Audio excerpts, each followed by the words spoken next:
Bonjour à tous, heureuse de vous retrouver aujourd'hui pour ce nouveau sujet, savoir les différents types de mères toxiques, leur profil. Vous avez été nombreux à me poser des questions par rapport aux différentes vidéos que j'avais fait justement sur la toxicité familiale. Et on m'a demandé donc comment je peux savoir si ma mère est toxique, parce que des fois on a la sensation d'avoir une mère toxique, mais factuellement on ne sait pas trop comment se positionner. Et c'est tout à fait normal étant donné qu'on n'a pas d'autres modèles. On ne connaît pas d'autres modèles familiaux que celui dans lequel on a évolué. Et des fois, quand on est enfant, c'est quand on va chez les copains, les copines, qu'on s'aperçoit que finalement c'est un peu différent ailleurs. Et que même parfois, on peut se sentir mieux chez ses amis lorsqu'on est enfant, adolescent, que quand on est chez soi. Déjà, ça peut être un premier marqueur. Donc, je vais vous développer les différents profils de mères toxiques qui existent, sachant qu'évidemment, on n'est pas obligé de cocher toutes les cases, c'est jamais du 100%. Je vous invite vraiment à mettre beaucoup de nuances dans ce que je vais dire.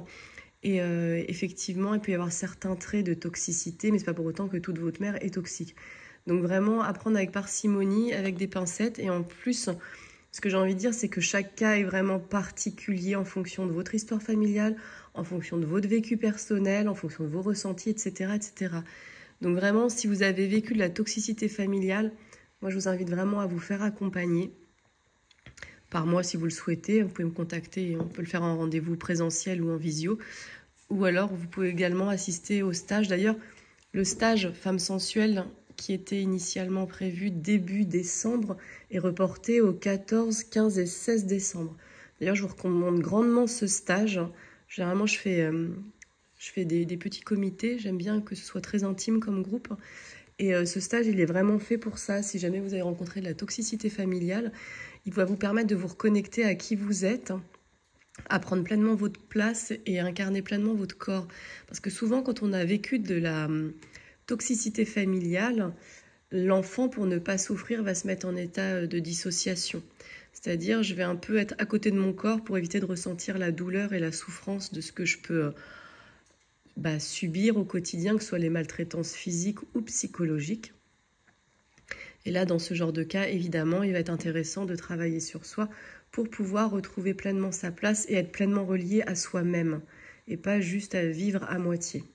Donc voilà pourquoi c'est important. Donc si vous sentez que ça vous appelle, n'hésitez pas à me contacter pour le stage du mois de décembre. Donc il est le 14, 15 et 16 décembre à côté d'Angers, dans une magnifique petite yourte avec un joli poêle, un joli feu de cheminée. C'est très convivial. Moi, j'adore ce lieu.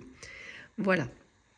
Maintenant, on va pouvoir repasser à notre sujet qui nous préoccupe aujourd'hui, à savoir les mères toxiques. Donc déjà, la première chose, il va être hyper important de reconnaître la toxicité familiale. La toxicité familiale, quand on la reconnaît, ça ne veut pas dire que je vais rejeter ma famille. Il faut plutôt le voir comme un acte de protection vis-à-vis de soi-même. Parce qu'il faut bien comprendre que même si on partage le même sang, on a les mêmes liens au niveau du sang, on a la même histoire familiale, etc., on a le même arbre généalogique, c'est pas pour autant qu'on a besoin d'absorber tous les traumas et tous les non-dits hérités des générations précédentes. Donc ça, c'est la première chose. C'est-à-dire que vraiment, voyez ça, c'est pas je rejette, je coupe les ponts, c'est pas ça. Encore qu'on peut arriver à un moment à couper les ponts si on est trop en souffrance. Mais c'est vraiment, je vais me protéger parce que je sais sinon, moi, je vais y laisser des plumes. Parce qu'en fait, toutes les blessures émotionnelles, tous les non-dits, les traumas qui n'ont pas été résolus dans votre arbre généalogique, donc que ce soit votre mère ou encore au-dessus, elles laissent vraiment une empreinte profonde qui va se transmettre au niveau de l'inconscient. Donc vous allez en hériter, et puis si vous ne traitez pas le problème, bien évidemment, les générations du dessous vont en hériter, donc vos enfants, vos petits-enfants, etc., jusqu'à ce que quelqu'un, à un moment dans l'arbre, prenne le problème à bras-le-corps et commence à s'en libérer pour libérer par la suite toute la descendance. Donc en fait, il y a de la toxicité dans une famille à partir du moment où, lorsqu'un membre de la famille ne guérit pas sa propre souffrance, sa souffrance va s'infiltrer et influencer les comportements et les choix des générations suivantes. Alors cette transmission, elle est souvent silencieuse, puisque c'est d'inconscient inconscient, et elle peut conditionner de nombreux aspects de notre vie. C'est pour ça que c'est hyper important de prendre ça en charge à bras-le-corps. D'une part, vos relations amoureuses, ça c'est le premier point. Par exemple, en relation amoureuse, l'une des principales conséquences quand on a une mère toxique, par exemple, ça va être, on va avoir de la difficulté à poser des limites. On va avoir peur de se faire abandonner. On va rechercher une validation du partenaire. C'est-à-dire que faire ses propres choix et se faire confiance, ça va être compliqué. Donc je vais tout le temps demander à mon partenaire, comme si je demandais à mon père l'autorisation pour faire les choses. Et cette difficulté aussi à poser des limites, elle se ressent énormément parce que voilà, je vais avoir du mal à prendre ma place en tant que femme vis-à-vis de mon conjoint, ou l'inverse, ça peut être l'homme vis-à-vis de sa femme, et puis de dire clairement ce qui me convient et ce qui ne me convient pas. Et du coup, je continue à ne pas être moi-même et à ne pas affirmer qui je suis. Ça peut être un premier point sur les relations amoureuses. Vous pouvez aussi avoir des soucis sur le plan financier. Parce que quand on a eu la toxicité familiale, on peut avoir des croyances limitantes autour de l'argent et puis surtout une sensation que l'abondance, elle est faite pour les autres mais pas pour soi. En gros, l'abondance, elle est hors de portée pour moi. Donc, je vais rentrer dans des processus peut-être d'auto-sabotage. Et finalement, à chaque fois que je vais commencer à toucher du doigt l'abondance, je vais m'auto-saboter, donc je vais me sabrer pour ne pas aller vers elle. Ou alors, c'est aussi que je porte les mémoires de mes ancêtres. Enfin, il peut y avoir, encore une fois, plein de raisons différentes et c'est vraiment propre à chacun en fonction de son vécu. Ensuite, on peut aussi avoir des blocages personnels comme conséquence. Donc, on va avoir une difficulté, par exemple, à trouver sa voie, son orientation. Alors, ça peut être personnel et professionnel. D'ailleurs, on ne sait pas où on en est, on est un peu perdu, on est désorienté. On peut aussi avoir une grande peur de l'échec. Donc, si j'ai peur de l'échec, je ne vais pas prendre de risques dans ma vie.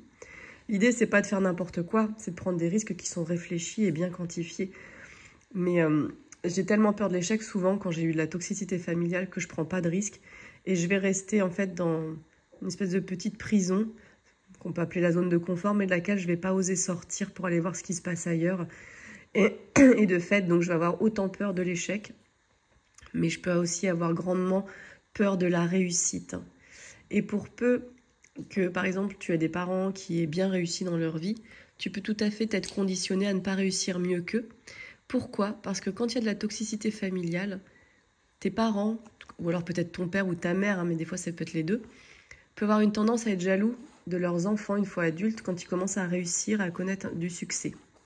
Alors c'est pas eux à 100%, on va dire qu'il y a une partie d'eux qui potentiellement peut être heureuse pour toi, mais il y a une partie d'eux qui peut aussi être envieuse et jalouse, ce qui fait que toi, en tant qu'enfant, tu cherches quand même l'amour de tes parents inconsciemment, et souvent même encore à l'âge adulte. De fait, inconsciemment, tu ne vas pas t'autoriser à réussir, à aller vers ton succès personnel, par peur en fait de décevoir tes parents, parce que tu vas leur montrer qu'en fait tu réussis mieux qu'eux, et qu'eux, ils sont dans une forme de jalousie et de compétition. Donc du coup, tu t'auto-sabotes. Ce qui veut dire que tu peux tout à fait à un moment réussir ta vie, je sais pas, gagner de l'argent à hauteur de ce que tu souhaites, connaître du succès dans ton métier, un épanouissement personnel dans ta vie perso, etc., etc. Mais si tu ressens chez tes parents que potentiellement ça les dérange, que ça les pique un peu trop de voir à quel point tu es heureuse et épanouie dans ta vie, effectivement, tu peux avoir une part de toi qui va s'auto-saboter, qui ne va pas s'autoriser le bonheur. Donc, il est important de prendre tout ça en compte. Et enfin, le dernier point que j'aimerais aborder, donc, c'est la gestion émotionnelle. Quand tu as vécu de la toxicité familiale, tu peux avoir beaucoup de colère refoulée. Et donc, ta colère, en fait, elle va ressortir souvent à l'âge adulte, parce qu'elle n'a peut-être pas été autorisée enfant, ou peut-être que tu ne te l'es pas autorisée, ou peut-être que le code familial n'autorisait pas l'expression de la colère, parce que la colère, encore une fois, c'est une émotion dans notre société qui n'est pas très bien vue. Et pourtant, elle est nécessaire, la colère, parce que la colère t'invite à venir poser tes limites. La colère n'est pas de la violence, c'est complètement différent. La colère, quand elle monte dans ton corps, il faut vraiment la laisser nous traverser. Et encore une fois, poser des limites de façon saine, en expliquant à la personne concernée ou peut-être dans la situation dans laquelle tu es que là, ça va trop loin pour toi, que c'est pas OK, que on n'a pas de parler comme ça, on n'a pas de faire subir ça et ça. Ça rejoint le fait de poser ses limites. J'en parlais aussi tout à l'heure dans les relations amoureuses, dans le couple, cette difficulté à poser ses limites. Souvent, quand tu as été une enfant avec de la toxicité familiale, on t'a pas autorisé à poser tes limites. On t'a pas laissé t'épanouir en tant qu'individu à part entière. On t'a plutôt expliqué qui tu devais être et qui tu ne devais ne pas être pour correspondre à ce qu'on attendait de toi. Mais ça, je vais revenir dans le profil des mères. Et tu vas générer aussi une forme d'anxiété. Souvent, les personnes qui ont vécu ça ont des structures très anxieuses. Et oui, parce que quand tu as une toxicité familiale, forcément, tu vas être sans cesse en état d'hypervigilance. tu vas tout le temps faire attention à ce que tu fais, à ce qu'il faut faire, à ce qu'il ne faut pas faire, à comment tu dois te comporter, etc. Parce qu'on t'a expliqué que, en fait, on te l'a expliqué, mais de façon inconsciente et implicite, que ce que tu es ne correspond pas à ce qu'on attend. Donc, tu vas être obligé tout le temps de modifier, de t'adapter et de te suradapter. Et le grand mal de ça, je trouve, c'est que quand tu commences à prendre cette habitude de suradaptation dès l'enfance, tu la gardes à l'âge adulte. Et moi, j'accompagne des gens, je vois beaucoup ce cas qui, à partir de 30, 40, 50 ans, voire même plus tard, font des crises identitaires parce qu'ils ne savent plus qui ils sont. C'est-à-dire qu'ils se sont tellement habitués à répondre aux attentes des gens, parce que ça continue, au début c'est les parents, puis une fois que tu quittes le foyer familial, ça va être ton boss dans ta vie professionnelle, ça peut être aussi, je sais pas, ta collègue, enfin, et tu t'adaptes aux besoins de tout le monde sauf des tiens. Et souvent les personnes sont même déconnectées de leurs propres besoins, elles ne savent même pas de quoi on parle quand on parle de leurs besoins. Si je demande à une personne qui a été habituée à se suradapter, je vais dire, mais de quoi tu as besoin pour être heureuse dans la vie? Généralement, elle ne sait pas répondre. Pourquoi? Parce qu'elle a toujours répondu aux besoins des autres. Elle ne s'est jamais posé la question de savoir, elle, qu'est-ce qui lui fait du bien et de quoi elle a besoin pour évoluer dans sa vie. Donc, tu peux observer ça. Tu peux aussi observer dans la gestion des émotions un repli sur soi.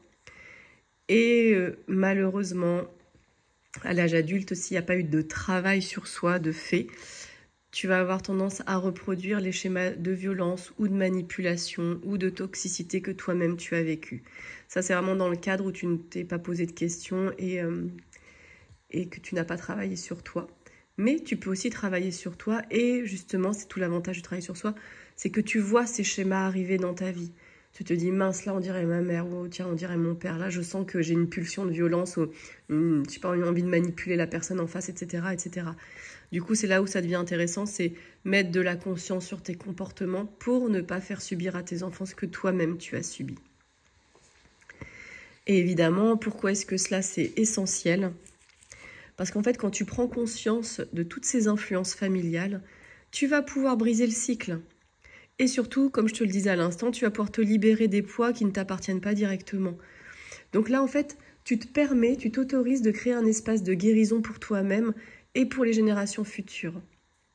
Et donc, à partir du moment, évidemment, où tu libères toutes les mémoires transgénérationnelles, alors par des approches, hein, bon, évidemment, moi, je te conseille les constellations familiales, c'est quand même ce qu'il y a de plus rapide et de bref comme thérapie. L'hypnose que je fais fonctionne aussi très bien. La psychogénéalogie, bien entendu.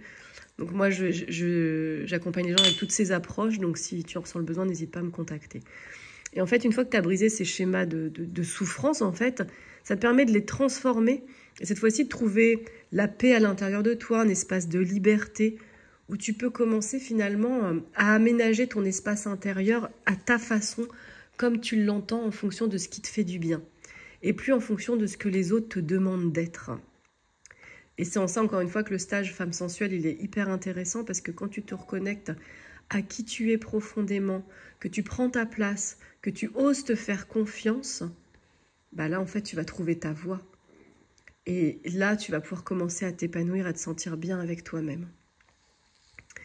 Donc voilà, si je récapitule, les conséquences, c'est dans tes relations amoureuses, dans le domaine financier, tu peux avoir des blocages personnels et dans ta gestion émotionnelle. Donc vraiment, la toxicité familiale, c'est quelque chose vraiment à prendre avec importance, j'ai envie de dire, parce que à l'âge adulte, elle peut avoir de grandes conséquences.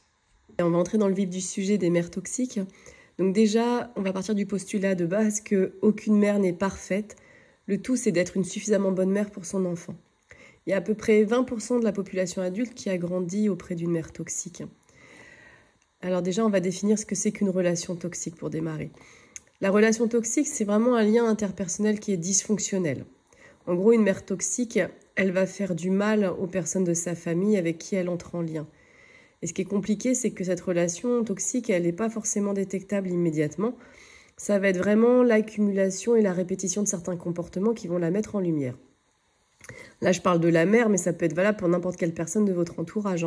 Évidemment, si vous sentez qu'au bout d'un moment, vous vous sentez mal avec quelqu'un, vous ne savez pas trop définir pourquoi, mais en tout cas, au contact de cette personne, vous allez de plus en plus mal, alors que même factuellement, Voilà, pourtant la personne est gentille avec vous, etc. Cherchez pas si vous êtes dans une relation toxique.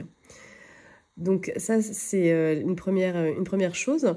Après, c'est quoi vraiment une mère toxique? En fait, une mère toxique, elle ne sait pas tenir compte de l'individualité et de la personnalité de son enfant. En fait, une mère toxique, elle va être tournée vers ses propres besoins et elle va utiliser son enfant à son profit. Et petit à petit, en fait, elle va détruire la personnalité de son enfant. C'est pour ça que tout à l'heure, je vous parlais de suradaptation. Parce que finalement, quand tu as une mère toxique, elle détruit ce que tu es à l'intérieur pour faire sa propre construction en fonction de ce qui l'arrange et de ses besoins.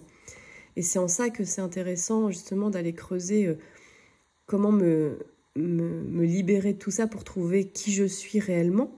Parce qu'à partir de là, tu vas pouvoir te reconnecter à ton essence profonde et savoir qui tu es et ce que tu es venu faire sur cette terre, entre guillemets, c'est un peu l'idée. Donc une personne toxique, là on parle des mères, mais bon, de façon générale, une personne toxique, donc elle va se caractériser aussi par plusieurs traits de caractère. C'est quelqu'un qui est négatif, qui est tout le temps en train de critiquer. Elle est dans une grande insatisfaction permanente, toujours des reproches. C'est quelqu'un qui va beaucoup se victimiser, hein. C'est jamais de sa faute, c'est toujours les autres, hein. Ça, on peut beaucoup la reconnaître là-dedans. La victimisation, c'est sa spécialité. Évidemment, c'est quelqu'un de très égocentrique. Et comme je le disais, c'est en lien avec la victimisation, mais la personne toxique, elle a une incapacité à se remettre en question. Et surtout, elle ne va jamais s'excuser de ses comportements. Elle ne va jamais dire « je suis désolée si je t'ai blessée » ou quoi. Pas du tout. La personne toxique ne s'excuse jamais. Et évidemment, il y a un grand narcissisme.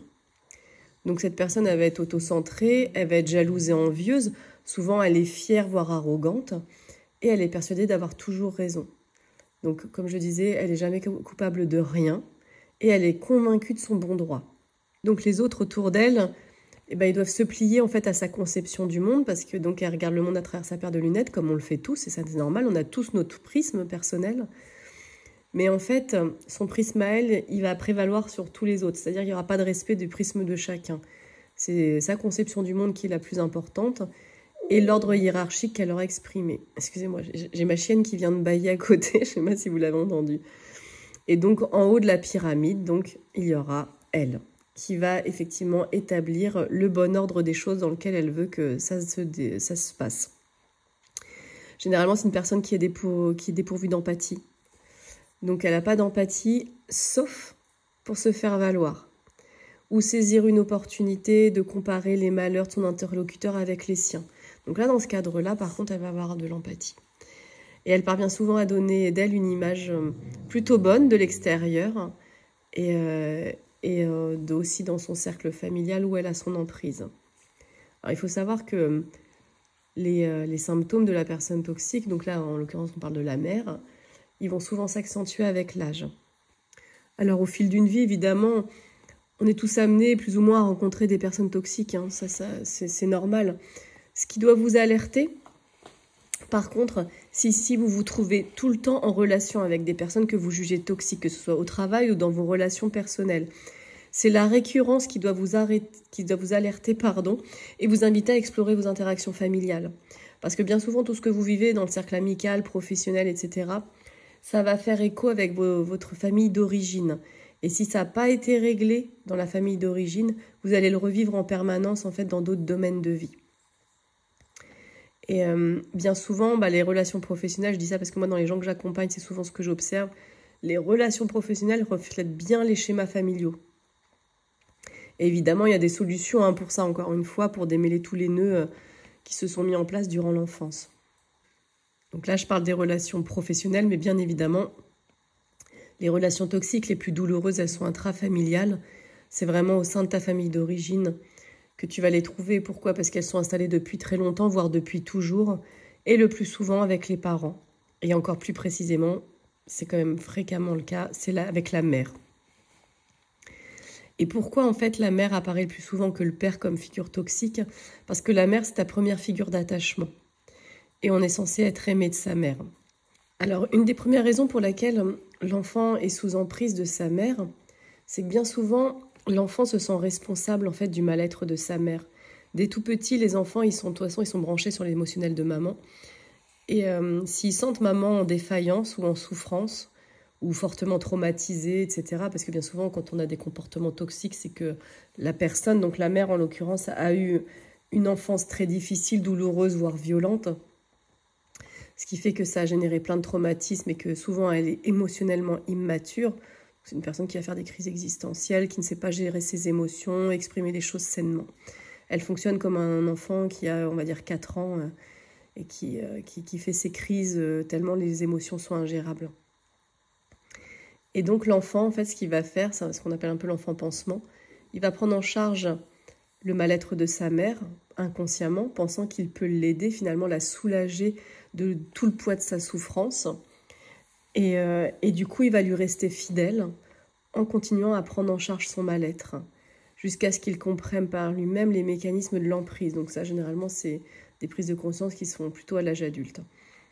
Et en fait, la mère qui est toxique va déployer une grande énergie à lui rappeler à quel point je me suis sacrifiée pour toi, avec tout ce que j'ai fait pour toi, c'est ta faute si ceci, si cela, je suis ta mère et tu me dois le respect, c'est à toi de faire ça, etc., etc. En fait, toutes ces injonctions, et ben en fait, la mère toxique va s'en servir pour culpabiliser l'enfant toute sa vie s'il ne se libère pas de ce schéma. Et donc, ça devient de la culpabilité malsaine, parce que même à l'âge adulte, tu finis par te sentir coupable de tout et n'importe quoi, même quand tu n'es pas responsable d'une situation. Parce que ta mère, depuis toujours, elle t'a expliqué que c'était de ta faute. Donc du coup, en te dévalorisant, tu perds aussi ton estime de toi et ta confiance en soi. Et vu que l'enfant, il aime sa mère et qu'elle lui a donné le bien le plus précieux, c'est-à-dire la vie, c'est comme un peu une dette. Et en fait, l'enfant va lui trouver des excuses. Oui, mais elle-même, elle a une enfance difficile, elle a beaucoup souffert, elle pouvait pas faire autrement. Et en fait, elle répète les comportements dont elle a été victime, etc. Alors certes, c'est vrai. Mais cependant, en fait, on n'est pas coupable de ce que l'on subit en tant qu'enfant. Mais on est responsable, en fait, de ce qu'on en fait une fois adulte. C'est-à-dire que, oui, peut-être que ta mère, elle a une enfance très difficile, mais qu'est-ce qu'elle a fait de sa souffrance? À partir de quand elle a pris sa souffrance en charge pour pouvoir s'en libérer? Parce que effectivement, quand tu es enfant, tu subis, bien entendu, mais à l'âge adulte, tu as le pouvoir d'agir ou de ne pas agir. Et à partir du moment où tu agis, tu prends tes problèmes, tes traumatismes et tes souffrances à bras-le-corps, tu peux t'en libérer. Parce qu'on a tous un pouvoir de résilience, je le rappelle, mais qu'à partir du moment où tu décides de te victimiser et de te servir de ton enfance comme excuse, oui, mais moi, j'ai pas une enfance facile, mon père était violent, etc., il tapait ma mère. Et certes, c'est certainement très vrai, on remet pas ça en question, bien entendu que non. On remet juste en question la capacité de se libérer du poids de la souffrance une fois adulte pour ne pas la transférer sur ses propres enfants et pour ne pas avoir des comportements toxiques vis-à-vis de nos enfants. Et c'est en cela, en fait, que la mère toxique, une fois adulte, est responsable de ce qu'elle fait de sa souffrance. Ou elle gère ça et elle s'en libère, ou alors elle s'en sert comme excuse pour se faire plaindre et pour être dans le centre d'intérêt. Alors évidemment, comme je le disais, une mère toxique, elle ne le devient pas parce qu'elle a envie d'être toxique, pas du tout, évidemment. Il y a plusieurs causes possibles, encore une fois. Ce que je disais, il faut regarder sa propre enfance. Qu'est-ce qui a pu générer des traumatismes ou des frustrations chez cette mère? Elle a pu ressentir une insécurité, une dépendance affective, une peur de l'abandon, un état anxieux, dépressif, une grande blessure narcissique aussi, bien entendu, ou alors une absence d'estime de soi, de confiance en soi, etc., etc. Donc là, il y a plusieurs causes possibles, mais encore une fois, ce qui va être important, c'est qu'est-ce qu'elle va faire de toute cette souffrance. Et en fait, ces mères toxiques, c'est ce qu'on appelle des mères enfants, parce qu'elles sont émotionnellement instables. Dans tous les cas, les mères toxiques, qu'elles soient dominatrices, violentes, intrusives, ou alors rivales, défaillantes, etc., elles souffrent d'une absence de maturité émotionnelle. Elles sont restées en fait à un stade de développement émotionnel infantile. Peu importe les raisons des manquements maternels, en fait, ce n'est pas à l'enfant de réparer sa mère. Et ça, on est bien d'accord là-dessus. C'est à la mère de se réparer elle-même pour que l'enfant lui puisse s'épanouir tranquillement en étant qui il est pleinement. Alors les conséquences de ces failles, qu'elles soient directes ou indirectes sur le comportement de mère toxique, ça va être de l'égocentrisme, une hyper-exigence, la préférence pour un enfant, parce que ça c'est un grand truc des mères toxiques, c'est diviser pour mieux régner. Donc elle va valoriser plutôt un enfant qu'un autre, ou alors les mettre en compétition, de façon à pouvoir asseoir pleinement son pouvoir. Donc elle va avoir un besoin de contrôle, de toute puissance qui peut la conduire à une volonté excessive, une volonté excessive, je veux dire d'exclusivité, c'est-à-dire jusqu'à la jalousie. Elle peut avoir aussi un sentiment de supériorité qui peut entraîner le mépris ou le rejet, une frustration constante sur de nombreux sujets, à la mesure des désirs qui sont insatisfaits chez eux. Donc la mère toxique, en fait, elle reproduit avec ses propres enfants les manquements qu'elle a subis. Alors, le plus souvent, évidemment, elle n'en a aucunement conscience, c'est complètement inconscient chez elle parce qu'en fait, elle ne connaît pas d'autres modes de fonctionnement. En fait, elle ne sait pas faire autrement. Donc, elle va continuer à fonctionner dans sa toxicité. Alors, il y a une chose qui est très fréquente qu'elle va faire, c'est manipuler son enfant. Et vu que l'enfant, en fait, il n'a pas d'autre modèle, ce que je disais, en fait, l'enfant, dès tout petit, il est soumis à sa mère, il est complètement dépendant et malléable. Alors, il adopte la personnalité qui lui est prêtée, qu'on lui demande d'être. Il nourrit le narcissisme maternel et il va faire tout son possible pour être enfin aimé. Et en fait, cette quête d'amour, elle peut prendre toute une vie sans jamais être satisfaite tant que l'enfant n'a pas conscientisé le formatage dont il est victime. C'est quelque chose que moi, je vois très fréquemment dans les gens que j'accompagne. Il y a la part d'eux consciente qui se dit « oui, ma mère est toxique, etc. » Donc ça, ils le savent. Mais il y a une part inconsciente chez eux et ça se révèle souvent dans les constellations. C'est que finalement, oui, consciemment, je sais qu'elle est toxique, mais la part de moi, enfant, qui existe toujours, continue à espérer que une maman enveloppante, bienveillante, aimante, va venir me prendre dans ses bras pour me donner ce dont j'avais besoin quand j'étais enfant. Sauf qu'à l'âge adulte, on n'a plus les mêmes besoins que lorsque l'on est enfant. Et vous pouvez tout à fait avoir une relation qui est réparée avec votre mère à l'âge adulte. C'est pas pour autant que ça pourra guérir vos blessures d'enfance. Je pense que c'est une erreur de croire ça, parce qu'à l'âge adulte, on n'a plus les mêmes besoins que lorsqu'on en est enfant. Et lorsqu'on est adulte, on devient soi-même son propre parent bienveillant. Alors évidemment, on peut avoir de bonnes relations avec ses parents, etc. Ça, c'est pas le souci. Mais en l'occurrence, à aucun moment, en fait, il faut attendre quoi que ce soit adulte et vaut mieux se prendre en charge soi-même pour s'apporter ce dont on a besoin. C'est beaucoup plus sain. Et ça s'installe mieux dans le temps. Alors la toxicité, elle s'exerce sur tous les enfants, mais en fonction qu'on soit fille ou garçon, elle va s'exercer de façon différente. Donc un des premiers profils de mère que je vous propose, c'est la mère castratrice. Donc, alors c'est quoi le complexe de castration? Donc ça, c'est une théorie mise en lumière par Freud. Donc c'est que les hommes auraient inconsciemment peur de perdre leur phallus, qui représente inconsciemment leur instrument de puissance, et les femmes souffriraient d'une absence de pénis. Donc la menace de castration pèse donc plus chez les hommes que chez les femmes. La mère, qui est la première femme de la vie d'un homme, c'est la première image de la femme qu'il a, la mère castratrice, elle veut contrôler, elle veut dominer. Donc avec ses enfants, évidemment, ça va être facile, puisqu'ils lui sont soumis dès leur naissance. Donc en fait, la mère castratrice, elle va pouvoir les façonner, les formater, les rendre hyper dépendants d'elle afin de conserver le contrôle sur eux. Donc, et puis ensuite, ils vont grandir. Alors, à l'adolescence, qui est quand même une étape déterminante dans la construction psychique de l'enfant, parce que qu'est-ce qu'il fait l'ado? L'ado, il s'oppose, il se révolte, il pose ses limites, il dit non. Donc, la mère toxique, elle va redoubler d'efforts pour étouffer, en fait, tout ce que l'adolescent va chercher à mettre en place. Et pour maintenir son contrôle, la mère, en fait, elle va menacer, faire du chantage affectif.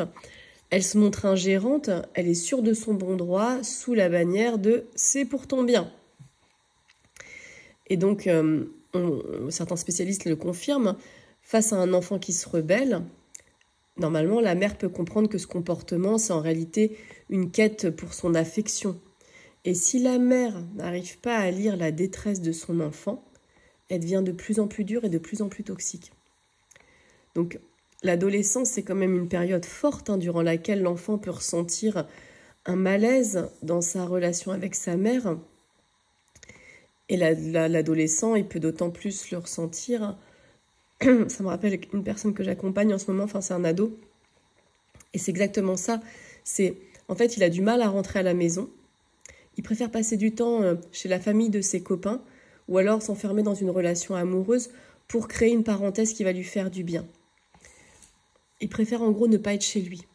Donc, ces ados-là, souvent même, ils ont des relations amoureuses très tôt, hein. Ça peut démarrer à 13, 14 ans. Pourquoi? Parce qu'ils vont aller chercher ailleurs l'affection dont ils ont besoin et qu'ils ne trouvent pas à la maison. Et dans toute cette histoire, on peut quand même se poser la question, mais où est le père? Et bien, dans ce genre de cas, c'est toujours un peu le même schéma, le père est absent. Donc en fait, ce type de mère castratrice, en fait, elle peut exister qu'en l'absence de figure paternelle forte. Alors que finalement, c'est précisément ce dont aurait besoin un petit garçon, c'est un père qui exerce son autorité, une figure masculine à laquelle il va pouvoir s'identifier.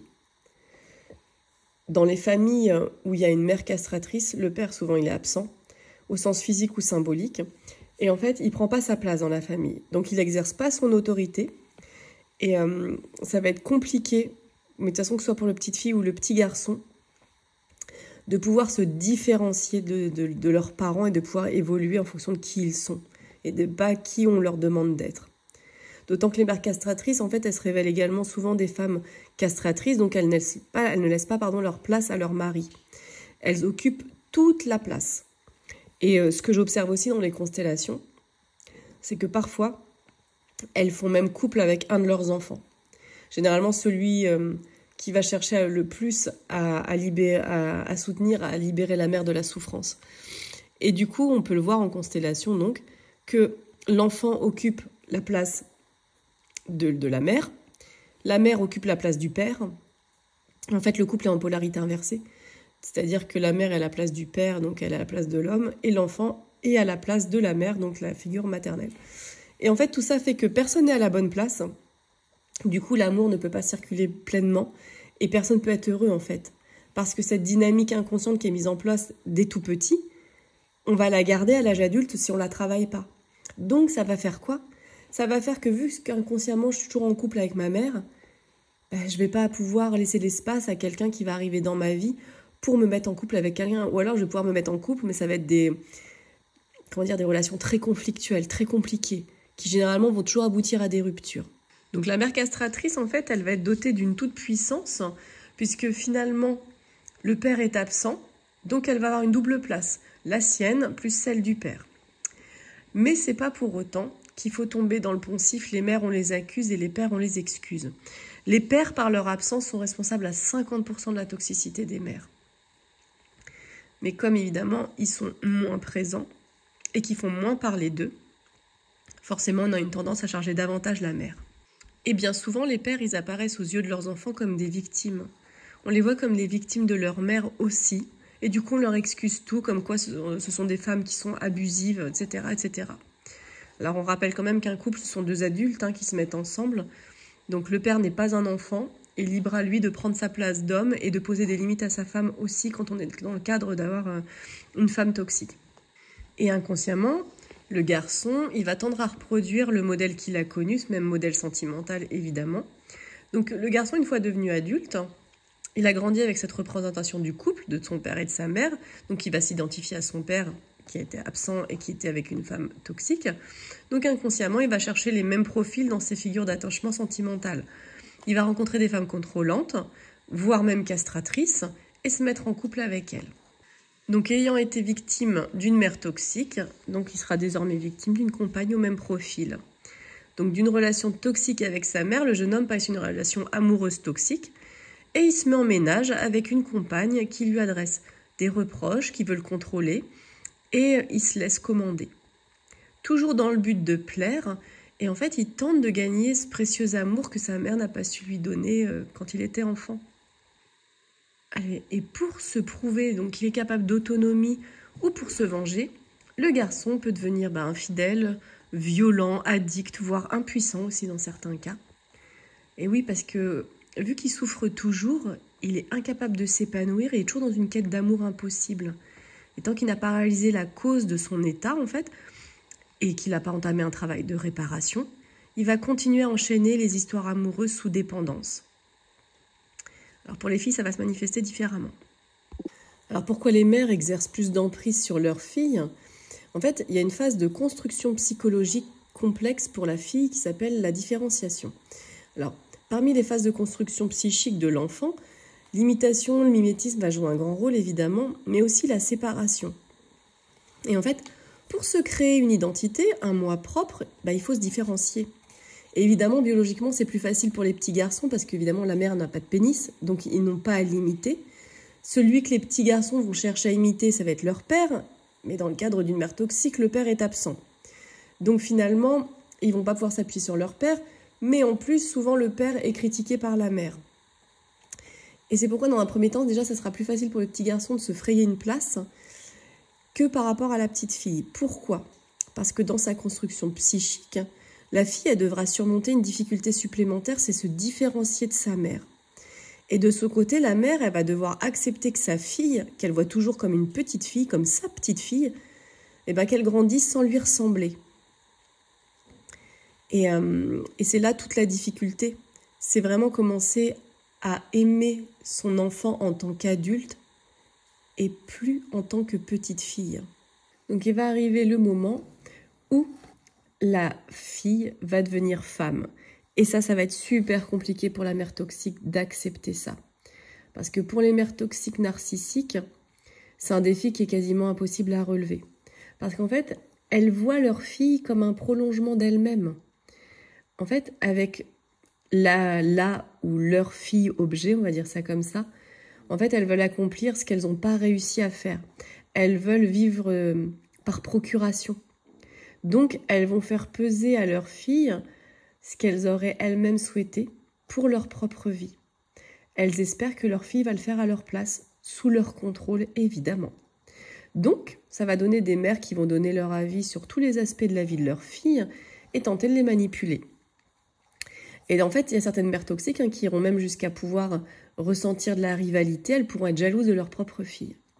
Donc là, ça donnera que quand tu auras un événement heureux dans ta vie, en fait, plutôt que d'avoir le soutien et la bienveillance de ta mère et son amour, et qu'elle va se réjouir pour toi, en fait, elle va te plomber ton moment, ou par un regard un peu tordu, ou par des pics qu'elle va t'envoyer avec les mots. Alors, il va y avoir des moments clés de la manifestation de cette toxicité, notamment les grandes étapes vers l'autonomie. Elles vont être particulièrement difficiles, dures à vivre et pour la mère et pour la fille. C'est en fait des moments où la fille, elle va grandir et elle va continuer la différenciation avec sa mère. Donc elle va se séparer de sa génitrice physiquement, sentimentalement et symboliquement. La première crise, ça va être l'adolescence. À l'adolescence, la jeune fille, elle a des secrets et sa mère, elle est plus sa meilleure amie, elle est plus sa confidente. Elle est même ressentie comme une adversaire hostile. Et en fait, la mère commence à perdre de son pouvoir. Ensuite, il va y avoir le syndrome du nid vide. Pendant une vingtaine d'années, en fait, la mère, elle a rempli son existence de la présence de son enfant. Donc, elle a pu surinvestir cette relation, en faire une raison d'exister. Et lorsque la jeune femme part de la maison, sa mère, elle doit affronter le vide. Alors, le vide de sa chambre, de sa présence, peut-être de leur complicité, et quelquefois le vide de sa propre existence, parce que sa propre existence était juste remplie par la relation avec sa fille. Donc la mère toxique, elle continuera à tenter de contrôler la vie de sa fille en étant trop présente et en lui posant des questions très intimes sur sa vie, sur ce qu'elle fait, où elle en est, et en lui donnant son avis sur tout. Et enfin arrive le moment de la trahison, donc c'est-à-dire le moment où la grande fille se met en couple et là, elle va en aimer un autre, alors qu'il va prendre la place du premier amour qui était sa mère évidemment, parce que notre première histoire d'amour, on la vit avec notre mère. Et bien que la mère s'en défende, elle peut éprouver de la jalousie envers sa fille. Parce que déjà, d'une part, celle-ci, elle est devenue une femme séduisante et désirable, et que sa mère, elle a vieilli, elle est peut-être plus dans ce mood-là. Et ça, c'est insupportable pour la mère toxique. Et en fait, il lui reste plus grand-chose parce qu'en fait, son enfant, sa fille sur qui elle exerçait son pouvoir, s'est mis en couple. Et du coup, son pouvoir diminue complètement, voire est complètement absent. Et enfin, va arriver ce que j'appelle le coup de grâce. C'est-à-dire quand sa fille devient mère à son tour, donc quand elle a un bébé. Et malgré la joie qu'offre le bébé, sa mère va devenir grand-mère. Et parfois dans la souffrance, mais c'est souvent inconscient. Donc sa place de maman lui est volée. En fait, la mère n'est plus la seule à se prévaloir de la fonction maternelle exclusive. Elle n'a plus de suprématie à faire valoir. Sa fille a acquis le même statut qu'elle, donc celui de mère. Et sa fille, en plus, en aime encore un autre, c'est-à-dire le bébé. et elle l'aime plus que sa propre mère. Donc la grand-mère, elle est projetée dans un autre âge, c'est-à-dire le 3e âge, le dernier, celui de la vieillesse, où on va dire que des portes se sont définitivement fermées, et notamment celle de la fonction reproductrice, donc associée à la séduction, à la féminité. Donc là, il y a encore un autre deuil à faire. Donc on arrive à la fin de ce premier podcast sur les mères toxiques. C'était la première partie, je vous en ferai un second la semaine prochaine. Si vous avez aimé ce podcast, n'hésitez pas à le liker, à vous abonner à ma chaîne si ce n'est pas déjà fait, et surtout à le partager si vous estimez que ça peut aider des personnes de votre entourage. En attendant, je vous souhaite une bonne journée, je vous embrasse. À bientôt.